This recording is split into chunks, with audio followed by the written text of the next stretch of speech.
Escuelas del pensamiento económico. Bueno, hoy vamos a hablar sobre las escuelas del pensamiento económico. Este recorrido nos ayudará a entender cómo ha evolucionado la forma de pensar a lo largo del tiempo sobre la economía, desde sus inicios hasta las teorías más modernas. Veremos cada una cómo ha influido en las decisiones que tomamos como sociedad y también en nuestra vida diaria. Son las escuelas del pensamiento económico. Bueno, las escuelas del pensamiento económico son pensamientos de economistas. Bueno, la economía ha sido estudiada durante siglos de diferentes autores que han planteado ideas para entender cómo funciona el mundo. Estas ideas se han agrupado en lo que se llaman escuelas del pensamiento económico. Cada una tiene su enfoque, unas defienden al Estado, otras el pensamiento económico, otras al mercado, otras a los trabajadores. Bueno, lo importante es que todas han aportado algo valioso. Vamos a verlas en orden cronológico, desde las más antiguas hasta las más actuales. La escuela de Salamanca nació en España en el siglo XVI, en un momento donde la iglesia tenía mucha influencia. Lo curioso es que fueron religiosos especialmente los dominicos como Francisco de Vitoria y Martín, los que empezaron a hablar sobre la economía. Ellos trataron de unir la moral cristiana con los temas económicos. Por ejemplo, hablaban del valor justo de las cosas, del salario digno y de que el comercio debía ser justo, no solo para ganar dinero, sino que también para no abusar de las personas. Criticaban la usurería, o sea, que cobraran intereses muy altos. También que fueran los primeros en hablar del valor subjetivo, que algo vale según lo que cada persona cree que vale, no solo por los materiales. Si lo llevamos a la vida real, es como cuando una persona vende algo usado en internet. No vale lo mismo para todos, depende de cuánto lo quiera comprar. Eso ya lo deciden ellos hace más de 400 años. Es impresionante. Mercantilismo, años 1500 y 1700. Esta escuela creía que la riqueza de un país se medía por la cantidad de oro que tuviera o de plata. Así que promovía exportar mucho e importar poco. Los gobiernos controlaban el comercio y apoyaban a las empresas nacionales. Un ejemplo sería como cuando un país prohíbe exportar ropa extranjera para que la gente compre solo lo nacional. Escuela clásica. A finales del siglo XVIII y siglo XIX. La escuela clásica nació con Adam Smith en 1776.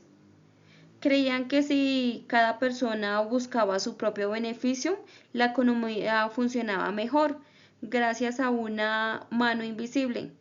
También decían que el trabajo es una fuente de riqueza. Apoyaban el libre comercio y poca inversión del Estado. Por ejemplo, cuando una persona montaba un negocio y el gobierno no se mete. Según los clásicos, eso era mejor para la economía.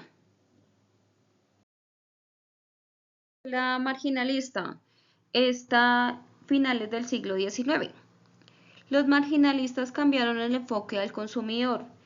En lugar de ver solo el trabajo, ellos dijeron que el valor depende de la utilidad que cada persona le da un bien. Nació la idea de la utilidad marginal. Por ejemplo, el primer vaso de agua que tomas tiene más valor que el cuarto. Esto explica por qué el agua puede valer menos que el oro, aunque sea más vital. Escuela neoclásica, finales del siglo XIX y siglo XX. Los neoclásicos retomaron las ideas de los marginalistas y crearon modelos matemáticos para explicar la economía. Se enfocaron en el equilibrio entre oferta y demanda. Creían que los mercados eficientes y que en las personas tomaban decisiones racionales. Por ejemplo, en un supermercado el precio de los tomates se ajustan según lo que a la gente quiera comprar y lo que ofrezcan. Como decía anteriormente, pues cada día tomamos decisiones económicas a diario. Escuela keynesiana, años 1930. John Keynes propuso que la escuela en la Gran Depresión dijo que el mercado no siempre es autorregulado y que el Estado debe intervenir para generar empleo y estimular la economía. Propuso aumentar el gasto público en tiempos de crisis. Un ejemplo es cuando el gobierno construye carreteras para generar trabajo y mover la economía. Escuela monetarista, años 1970. Esta escuela fue liderada por Milton Friedman. Decía que la inflación se controla controlando la cantidad de dinero. No confiaba mucho en la intervención del Estado, sino en políticas monetarias estables. Por ejemplo, si el gobierno imprime mucho dinero, suben los precios. Según los monetaristas, eso se debe evitar controlando el dinero que circula. Escuela estructuralista, siglo XX, especialmente en América Latina. Esta escuela decía que los países pobres tienen estructuras que los mantienen así. Propuso que el Estado intervenga para cambiar estas estructuras. Por ejemplo, si un país solo exporta materias primas, debe invertir en industria para crecer y desarrollarse. La escuela de la dependencia nació en América Latina en el siglo XX, cuando varios economistas y pensadores comenzaron a preguntarse por qué nuestros países seguían siendo pobres a pesar de tener tantos recursos. Ellos decían que el problema no era solo interno, sino que había un sistema económico mundial que mantenía a los países pobres dependiendo de los países ricos.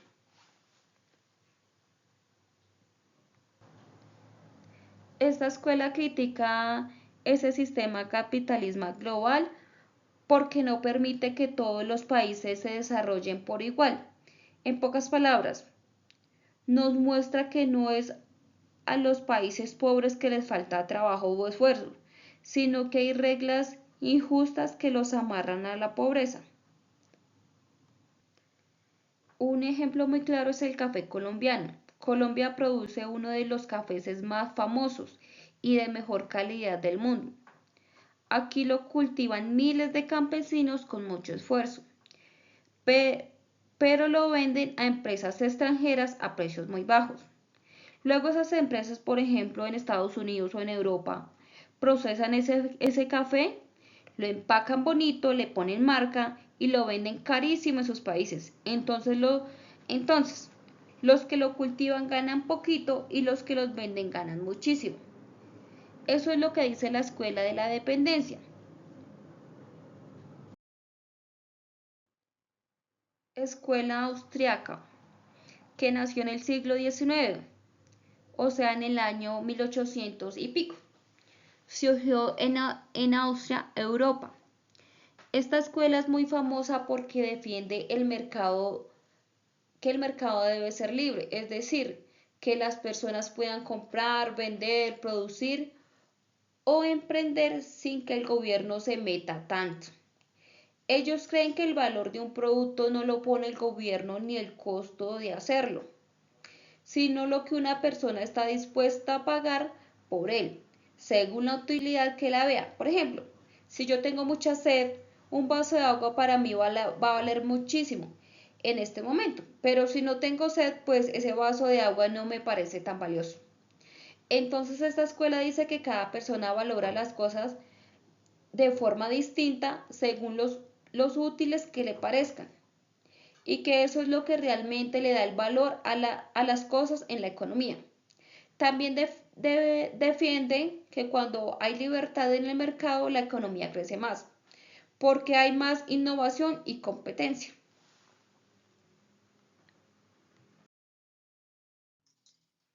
Escuela neokeynesiana.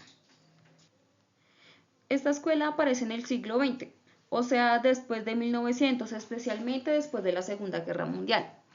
Esta escuela retoma las ideas de un economista muy importante que se llamaba John Keynes, pero además le agregaban unos aportes, es decir, la actualizan un poco con nuevas formas de ver la economía. Lo más importante que defiende esta escuela es que el Estado debe participar en la economía, sobre todo cuando hay crisis, desempleo, pobreza. Ellos dicen que si el gobierno no interviene, la economía se puede quedar estancada. Entonces es mejor que el Estado haga inversiones, que genere empleo, controle la inflación y ayude a que la gente tenga poder de compra.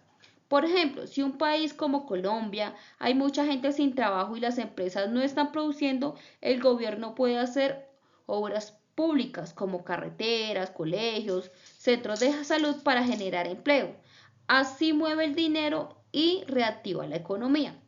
Entonces, esta escuela cree que la economía no se puede dejar sola, sino que el Estado tiene que entrar a ayudar, sobre todo en tiempos difíciles. Bueno, ahora vamos con la escuela post-keynesiana, que también aparece en el siglo XX, o sea, después de 1900. Esta escuela nace como una crítica a la economía tradicional, porque muchos economistas clásicos o neoliberales pensaban que los mercados se arreglaban solos, pero los post-keynesianos decían que eso no es tan realista, porque en la vida real hay mucha incertidumbre. ¿Qué es eso de incertidumbre? Pues bueno, es cuando uno no sabe qué va a pasar mañana o si tiene seguridad de que habrá trabajo y cuánto valdrán las cosas. Entonces ellos dicen que esa inseguridad afecta mucho a la economía porque la gente no sabía si gastar o ahorrar y las empresas no saben si invertir. También les preocupa mucho el desempleo porque creen que el sistema económico no siempre genera trabajo para todos. Por eso, esta escuela apoya que el Estado gaste dinero público, por ejemplo, en salud, educación, transporte, subsidios, para, para impulsar el desarrollo y mejorar la vida de la gente. Un ejemplo en Colombia sería como el gobierno invierte en programas como Jóvenes en Acción, Familias en Acción o en obras públicas, para que haya más empleo y apoye a las personas que más lo necesitan. Entonces la escuela post-keynesiana quiere una economía más humana, que piense en la realidad de las personas, no solo en los números. Escuela neoinstitucional, que también aparece en el siglo XX, o sea, después de 1900. Esta escuela dice que no se puede entender la economía solamente con números, sino que también hay que mirar las reglas, las leyes, la cultura y hasta las costumbres de un país. Por ejemplo, ellos analizan cómo las instituciones como los bancos, el sistema judicial, los gobiernos o incluso la policía influyen en el desarrollo económico. Porque si en un país hay muchas leyes, pero nadie las cumple, o hay corrupción, o los jueces no son justos, eso afecta a la economía, porque las inversiones porque los inversionistas no confían. La gente no quiere pagar impuestos y hay mucho desorden. Entonces esta escuela propone que necesitamos instituciones fuertes, honestas y bien organizadas para que haya un desarrollo. Un ejemplo en Colombia sería como cuando el gobierno lucha en contra de la corrupción, fortalece la DIAN para mejorar y controlar los impuestos, o cuando se hacen campañas de educación ciudadana para que la gente conozca sus derechos y deberes. Todo eso ayuda a que el sistema económico funcione mejor y de forma justa. Así que la escuela neoinstitucional ve la economía como algo más completo, donde las normas sociales, las leyes y hasta las costumbres también jueguen un papel muy clave, que también aparece en el siglo XX. Esta escuela fue impulsada principalmente por un economista llamado Milton Friedman, que decía que lo más importante para una economía funcione bien es controlar la cantidad de dinero que circula en el país. Según esta escuela, si el gobierno imprime mucho dinero, esto genera inflación, es decir, que todo empieza a subir de precio. Por eso, los monetaristas creen que el Banco Central debe tener mucho cuidado con la cantidad de dinero que pone en circulación. También está en contra de que el Estado se meta demasiado en la economía, por ejemplo, con demasiados subsidios, controles o regulaciones. Ellos dicen que el mercado se regula solo y que el gobierno solo debe intervenir en lo necesario. Un ejemplo aquí en Colombia sería cuando el Banco de la República sube las tasas de interés para controlar la inflación. Es una forma de aplicar las ideas de esta escuela.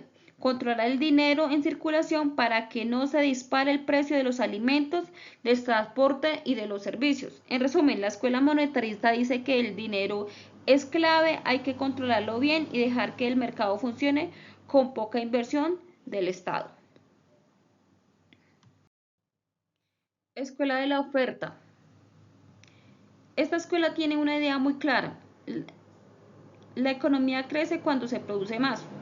Ellos creen que si los empresarios tienen buenas condiciones para producir, invertir, crear empleo, entonces toda la economía mejora. Por eso, esta escuela impulsa mucho a la producción y a la inversión.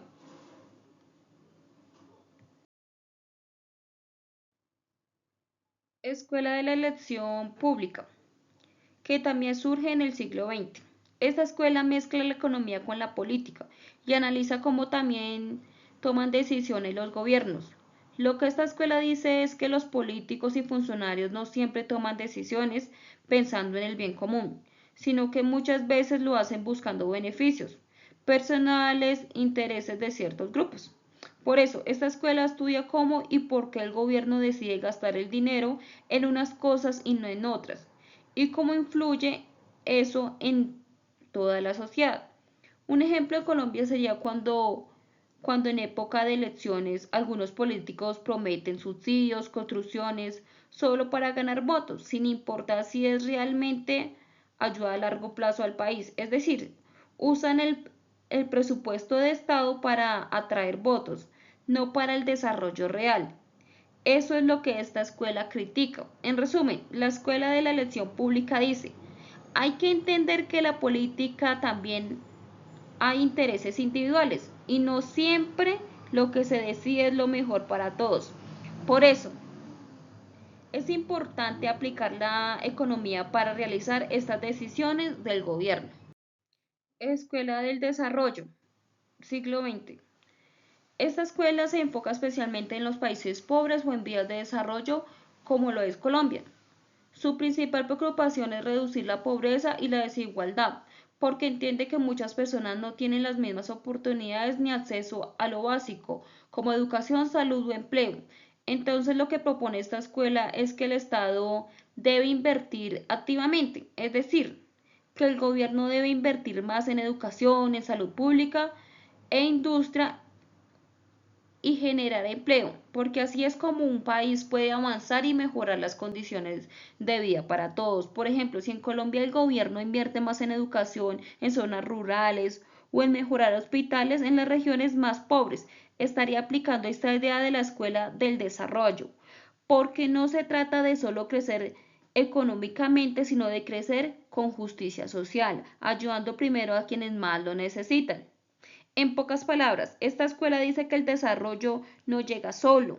El Estado tiene que actuar para que la economía beneficie a todos y no solo a pocos. Escuela neoinstitucionalista, que surge en el siglo XX y el siglo XXI, o sea, desde más o menos el año 1990 hasta hoy. En día, esta escuela se enfoca en algo muy importante, el papel que juegan las instituciones en el desarrollo económico de un país. Cuando hablamos de instituciones nos referimos a cosas como el gobierno, la justicia, las leyes, los bancos, la policía, la educación política, etc. Esta escuela dice que si estas instituciones funcionan bien, entonces la economía puede crecer de manera ordenada y justa. Por eso, esta escuela estudia las reglas, las leyes, la cultura y cómo todo esto influye en la economía de un país. No basta con tener recursos o dinero, también hace falta tener leyes claras, justicia que funcione, un gobierno que no sea corrupto y respete las normas. Por ejemplo, en Colombia muchas veces el desarrollo se frena por culpa de la corrupción, de la mala administración pública o de instituciones débiles. Esta escuela dice que para que un país pueda progresar necesita tener instituciones fuertes y justas y organizadas. Entonces, el mensaje principal de esta escuela: no puede haber un buen desarrollo económico sin buenas instituciones. Bueno, para terminar este recorrido por las principales escuelas del pensamiento económico, quiero decir que todas ellas nos han dejado enseñanzas importantes sobre cómo entender la economía, desde diferentes momentos de las historias, desde distintas formas de pensar, desde los clásicos como Adam Smith hasta las ideas recientes como la economía del desarrollo neoinstitucionalista. Todas estas escuelas han influido de manera que hoy se toman decisiones económicas en el mundo y en nuestros países.